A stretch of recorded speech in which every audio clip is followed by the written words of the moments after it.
Double or Nothing has come a long way from their casino-themed, mostly in Las Vegas type of an atmosphere, and they have expanded it and gone to different areas, and it couldn't have been a better area than Louis Armstrong Stadium in New York City.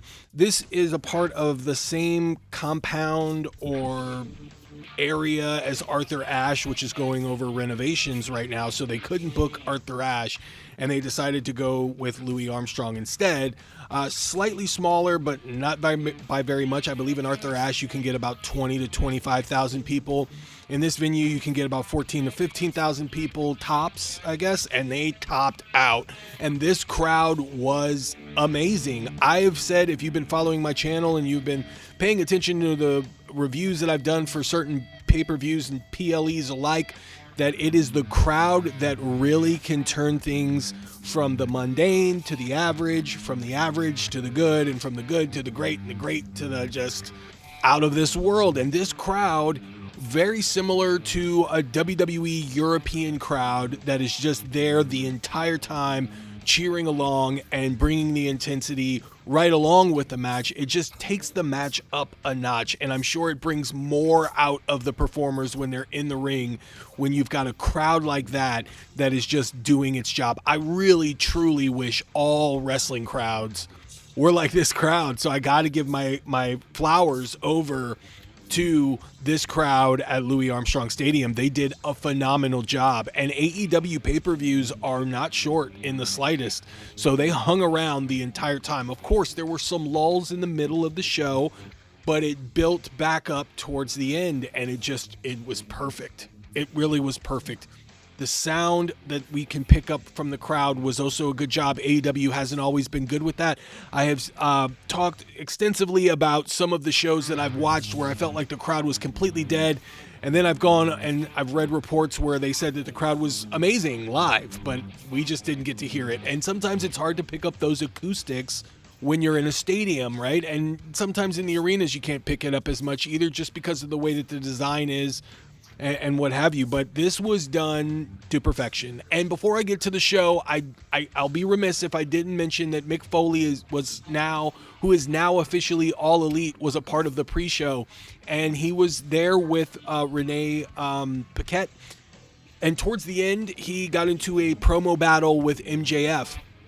This promo, go out of your way to see it. Mick Foley in rare form. You know, this was the Mick Foley that we would hope that we would see in AEW, and we didn't think it was going to take that. I mean, we didn't think it was going to be this quick before we got to see him in the ring with MJF. It was pretty awesome stuff. And Darby Allin, I mean, this is a testament to Darby Allin. You've got your Sting and Mick Foley are now endorsing Darby Allin. Those are huge endorsements. Professional wrestlers probably dream of those types of endorsements, and they have endorsed officially Darby Allin. So I'm not going to say too much more out of that promo other than please go check that out, because it was an extraordinary back and forth, and I'm sure that's not the last time we're going to get MJF and Mick Foley going back and forth on the microphone. So let's get to the main part of the show. In an I Quit match for the AEW World Tag Team Championships, if Cage and Cope lose, then they will disband as a tag team forever. This shouldn't have been the opening match. Let's keep it clear. But AEW does opening matches that really get the crowd. They set the tone for the night. So they start off hot, they continue at that pace, and then they kind of trail off towards the middle part of the show until they crank it back up towards the end. That's kind of the vibe that I've gotten, the format that I've gotten for their pay-per-views. This set the tone and beyond, because this was just an extraordinary opening match, and one of the better I Quit matches / street fights, hardcore matches that I've seen from AEW. The gratuitous gore and blood and violence was not the main part of this match. It played a factor to continue story beats. Each time something was introduced, it made sense, and there were a ton of callbacks, if you're a professional wrestling fan, to a lot of Cope / Edge's matches, to some FTR matches as well.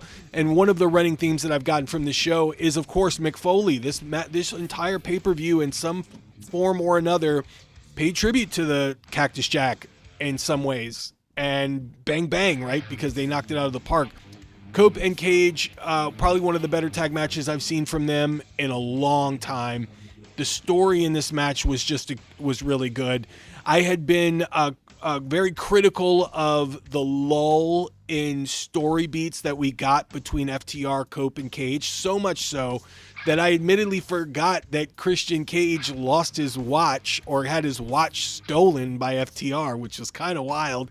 So when Stokely introduced it at the midway point of the match, I was like, why's he got the watch? It just reminded me of Christopher Walken in Pulp Fiction. He give me the watch, I put it in my ass. You know, like, it was kind of wild to see that. And the crowd was just phenomenal for this match. Seeing Beth Copeland, a.k.a. Beth Phoenix, come out paying homage clearly to Luna Vachon there was also a really nice touch. And the introduction of Janice, it's called Janice in TNA with Abyss, but Edge/Cope calls it Spike or something, right?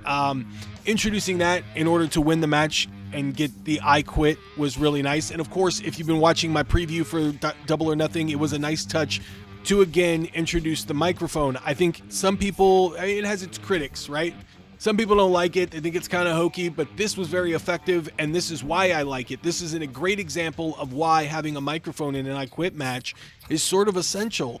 One of the highlights of the microphone usage is when I believe it was Dax Harwood was trying to get Christian Cage to submit, and Dax asked the ref to ask him if he quits, and Cage says, "I banged your mother."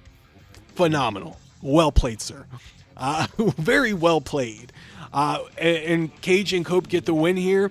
And as I said, an extraordinary open to Double or Nothing, you got to really see a lot of that stadium. That is a great venue, and the crowd did not disappoint. So it was a great opening match to set the tone. And then the second match of the night is Konosuke Takeshita against Kazuchika Okada for the International Championship. And I must say, you know, for those AEW detractors that are upset about storylines, this is a story that has actually been playing out for a while. It is basically the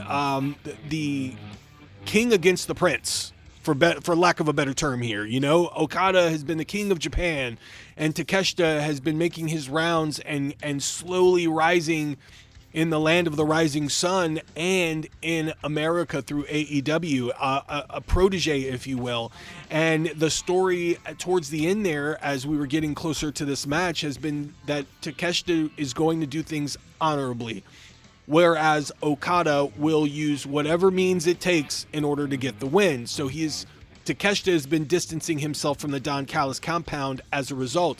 Kyle Fletcher has been in the mix because he is good friends with Takeshita. They go back like car seats, but he also has an allegiance with Okada just based on where they have come from and their connection through the Don Callis family. So a lot of stories at play here. Did they all tie in?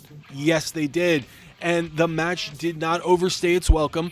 It gave you everything that you would have expected from a match between these two. The style of match, I understand, is probably not going to be for everyone. I'm sure that there are going to be some people that count how many times Okada or Takeshita no-sold a big move or whatnot, but the match had a nice pace. It started off very slow, which is an Okada pace that he has been used to. I liked Okada was in rare form here. This is the Okada that a lot of people had been hoping to see when he debuted in AEW, and they had not seen. And I understand that this is the Okada that they wanted to see, and I understand why, because it was an extraordinary match, and it was and having those two matches back to back like that, it was pretty unprecedented in my opinion. I haven't been that excited at a back to back between the opening match and the second match in a long time, and I think they really knocked it out of the park. Great excitement, great way to keep the momentum going. Takeshita gets the win, closes that chapter, finally beating Okada. Kyle Fletcher comes out because the other members, about a fifth of the Don Callis family, because there's a ton of them, they come out and they're really upset at the fact that Takeshita seemingly was trying to hurt Okada, and they didn't like that, and Don Callis didn't like that. because there was a point in the match where Don Callis stopped Okada from doing something that could have seriously injured Takeshita. So they took exception to Takeshita, I think, hitting a brain buster on the outside or something like that, and they wanted to talk to him about it. It looked like they were about to jump him. Kyle Fletcher makes his return a little bit earlier, and as I had predicted in my preview, not necessarily predicted in my preview, but it was something that I thought we would see, which was that Kyle Fletcher would come out, give him a hug, and boom, turn on him, because that is the Kyle Fletcher that we hope to see. He's a douchebag. I don't want to see the fan favorite Kyle Fletcher just yet. I want to see most hated Kyle Fletcher, and that's exactly what we saw. He betrayed his friend. Someone out of everyone in the Don Callis family, Takeshita only trusts Kyle Fletcher, and Kyle Fletcher let him down. That would make this series between Takeshita and Fletcher all the more of a blood feud, all the more of a grudge match, and I really can't wait to see those two get in the ring. And now that Takeshita's the international champion, he's got matches for months against every single member of the Don Callis family. So it's a great way to progress the storyline. It's a great way to cause dissension almost between Fletcher and Okada even as well, because now they're both targeting Takeshita for different reasons. Fletcher targeting Takeshita because he wants to show him that he's the best, and Okada looking to get that international championship back. So very interesting where they could go with this. I smell a triple threat in the future. They can go all kinds of different ways, completely honest. This was also out of this world. And if you do like Japanese professional wrestling, and even if you don't like Japanese professional wrestling, I implore you to check that one out. Another match was the quarterfinal for the women's Intercontinental Owen Hart Cup tournament, and you got Athena against Mina Shirakawa. These two really beat the hell out of each other, and I believe this match was added fairly recently because of an injury that forced Willow Nightingale out of the tournament. So Athena picks up the win here, something that I had expected. Interesting that she won, because even after I had put out the preview of Double or Nothing, I did kind of feel like, well, Mina has been getting a lot of momentum, and she seems to be on Dynamite a lot more than Athena, so it would make sense for Mina to win. But Athena picks up the win here, looking like one of the favorites to win the Owen Hart Cup, but we'll see how that goes. And I would love to see Athena against Tekla. We'll get to Tekla a little bit later in the program. John Cena defeats Kyle O'Reilly for the Continental Championship. This was nice. It was a nice pace, nice change of pace for Jon Moxley. This was more of like a technical type of a master class between the two.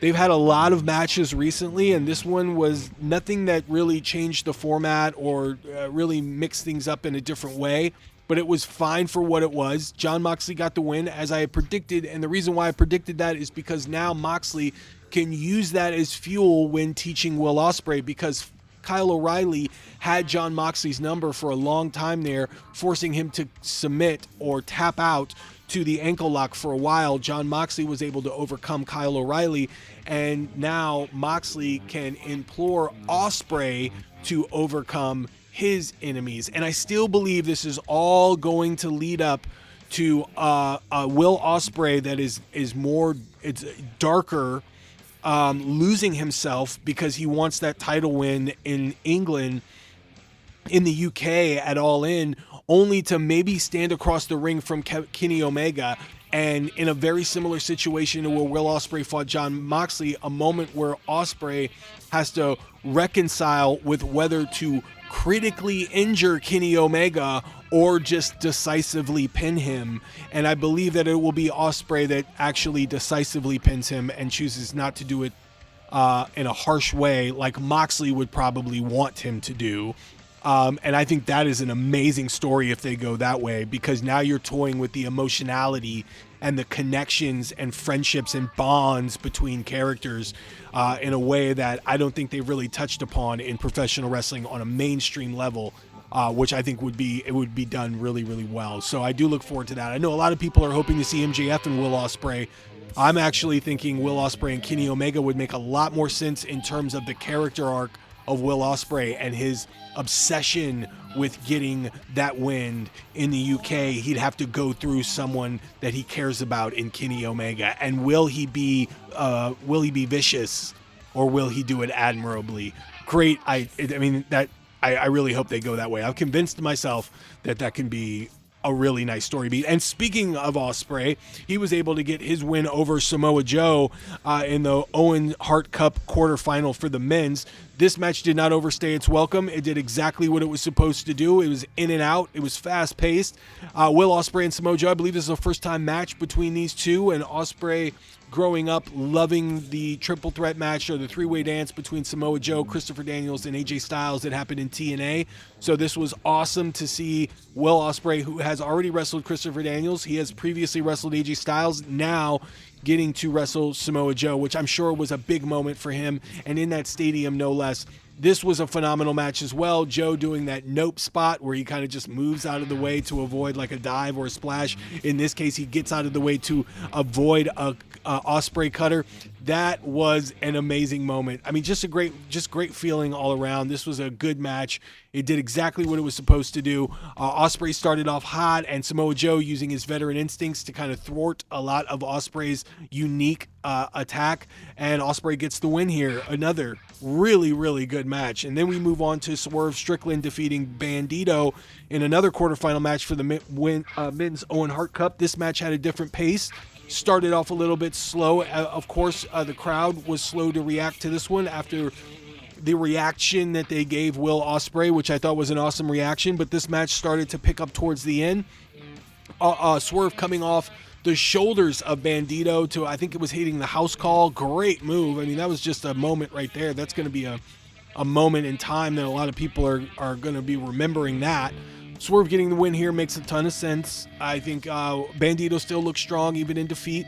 And it's going to be interesting to see what they do with Swerve, because Swerve has kind of been left outside of the upper card because they've got such a huge rotation of top talent right now that are all really, really young, and they're orbiting around that upper to mid to main event card. It's so many pieces to utilize that Swerve might feel like he's left out a bit, but I hope they find something to do with him.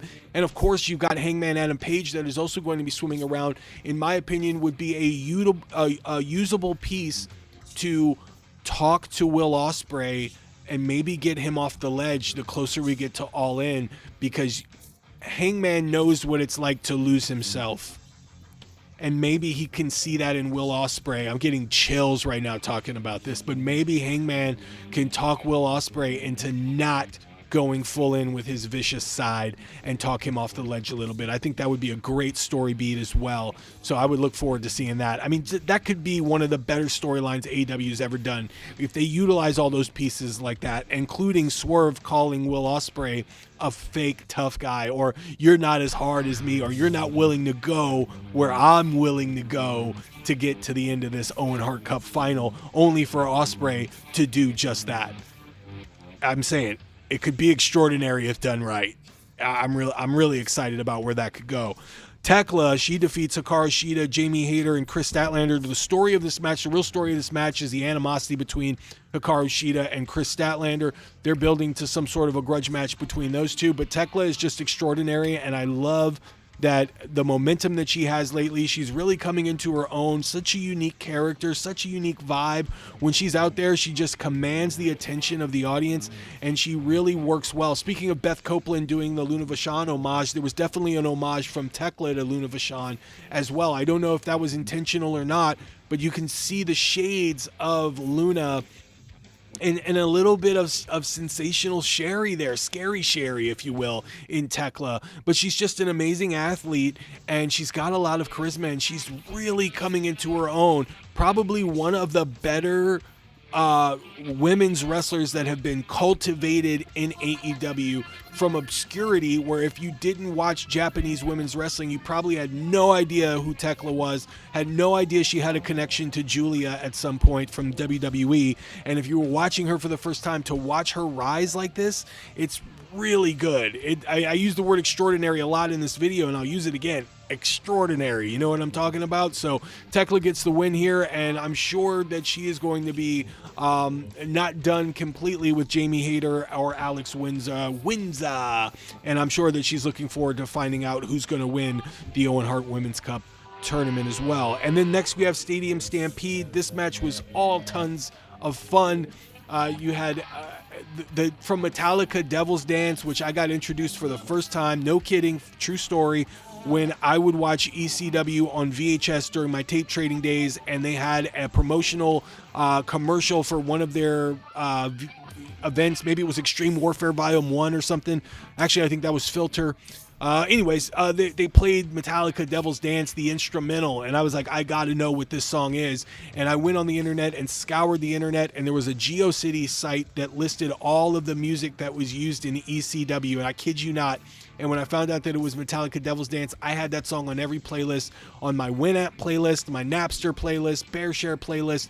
This was played all the time by me, so it was really nice to see them use this as an entrance for the good guys. It was nice to see Leo Rush and Bobby Lashley have a moment during this match. Mr. Invincible showing up, Tommy Invincible, I believe his name is, from the Indies, who got a huge following. And then you had Luchasaurus in a wig to try to infiltrate Andrade El Idolo's charismatic, a womanizer type of a moment where he goes and takes pictures with the women in the crowd. That was a funny moment. I mean, it was tons of fun. This, honestly, for you AEW detractors, this is about as close as you can get to sports entertainment, my guys. My dudes, this was sports entertainment. So if you didn't like this match, I don't know what to tell you, you WWE fans, because this straight up mirrored a lot of what you'd see in the WWE with sports entertainment type moments. I mean, Vince, I'm sure, was probably cracking a smile watching this, and I'm not even kidding you. Come get me in the comments on that, you guys. I'm willing to go down on that hill, because if you remember the Money in the Bank from the pandemic, very similar style there as far as the way that it was shot backstage, in the ring, and whatnot. I mean, the pandemonium was there for you to behold, and everybody did a good job. I mean, it did go a little bit long, I must say, but the moments in between kept you invested, and the right team went over there. I'd be interested to see what happens with the Demand Dog Don Callis family, the Triple Ds. So it'll be interesting to see what happens there, but just really fun madness, fun chaos in a stadium.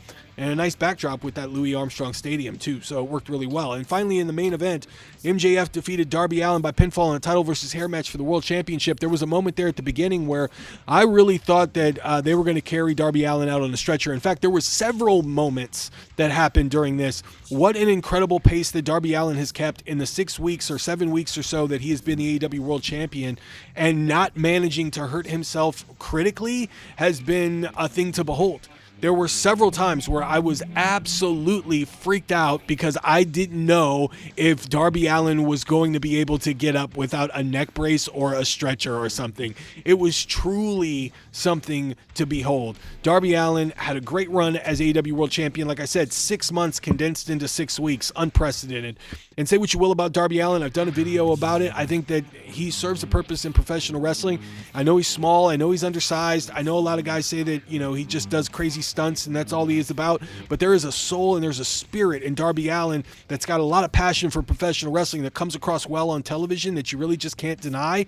And I look past the size of a guy like that and I see the fighter in him that's bigger than some of the biggest giants, bigger than Omos, bigger than Satnam Singh, bigger than the biggest of the biggest, and I see that in him. And when you have a guy that's willing to fight anybody and go tooth and nail and fight them no matter how big they are or no matter how great they are, that is someone that you can believe will fight till the death and win, and Darby Allin has proved it time and time again. So an extraordinary title run for Darby Allin, and I've been using that word because that is the theme of this event along with Mick Foley, is that it was just extraordinary, guys. I haven't been this excited about an AEW pay-per-view in a long time, I must say. I've had my criticisms, but here I am to let you know that this is an event that you need to go out and check out just for the continuity, just for the way that it played out. And then even after MJF gets the win, using a headlock again, no less, to continue that headlock story that he's had with Darby Allin since like the beginning of AEW's inception,